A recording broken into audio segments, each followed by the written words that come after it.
The championship fight returns, Cadillac confirmed, Formula One is back. We return from the summer break, and what a place to restart the season, the Dutch Grand Prix at Zandvoort. In a sea of orange, the pressure will be sky high for Max Verstappen at home, and the McLaren teammates locked in a championship dogfight. The second half of the 2025 season kicks off right here, and it could set the tone for the rest of the year. Welcome to your preview of the 2025 Formula One Dutch Grand Prix, brought to you by Kayo Sports. So what's been happening since the break? Well, off the track, it's been all about Cadillac. Cadillac, as we know, will be joining Formula One next year as an 11th team, bringing with it two new drivers. Well, two new drivers that won't actually be all that new. Cadillac will be bringing in both Sergio Perez and Valtteri Bottas when it once looked like it was going to be either or. They're opting to double down on experience. I'll be honest, I'm a little bit shocked here. I was expecting them to pick one of the two and then go with a rookie, and I was thinking, well, it's probably going to be Perez for all the reasons we're about to get into. It makes sense for them, really. Perez brings with him not just driving skill, but a whole load of commercial value with incredible support from the Mexican fan base and, of course,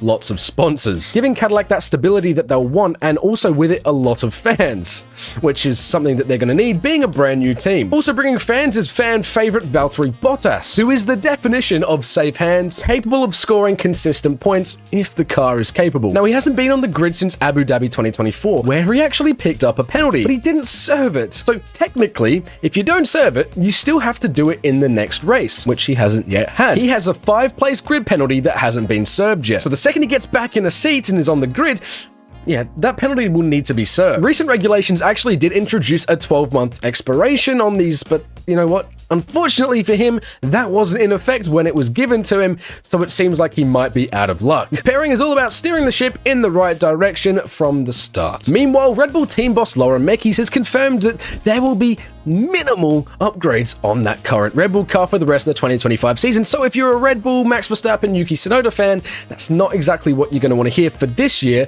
However, it should fill you with a lot of confidence, because that means all eyes are set on their car for 2026, and that is the priority for realistically most people now. Red Bull have now slipped to 4th in the Constructors' Championship, and it's looking like, especially given their current position and trajectory, the best they might get from this year is 3rd in the Constructors. Let's be quite honest here. So there is absolutely no reason for them to focus on this year. They also know that critically, 2026 is the most important year for them, because depending on how they start will decide Max Verstappen's future at the team, realistically. There's been all the talks about him moving to Mercedes, and that's all calmed down now since Christian Horner has left, but the fact of the matter is, he will still reserve the option to look elsewhere if they aren't performing. So any talks that might have held place between Mercedes or Aston Martin will be based on how the start of next year goes, and Red Bull know they could lose him if they don't provide a good car. So for Red Bull, they're playing their cards the best they can, and we'll just have to wait and see how it goes, but I don't believe we'll be seeing any really competitive performances from that car anytime soon. Just gotta bank on Max pulling it out of the bag once more. Looking to the weekend itself, McLaren is again flying. Before the break, Oscar looks calm and clinical with a win in Spa, but it was Lando Norris who carries the most momentum, winning 3 out of the last 4 races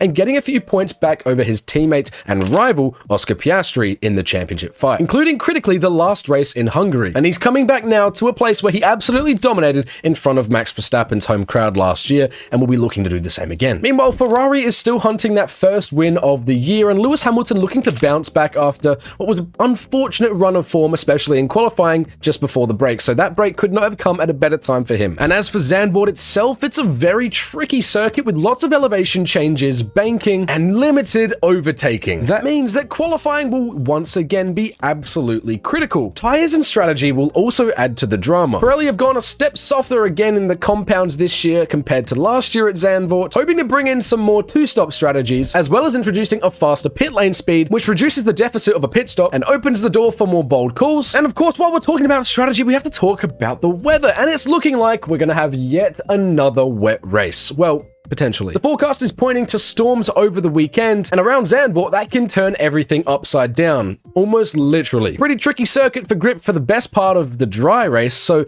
add in a bit of water, and we will see some chaos. So let's turn our heads now to the championship itself.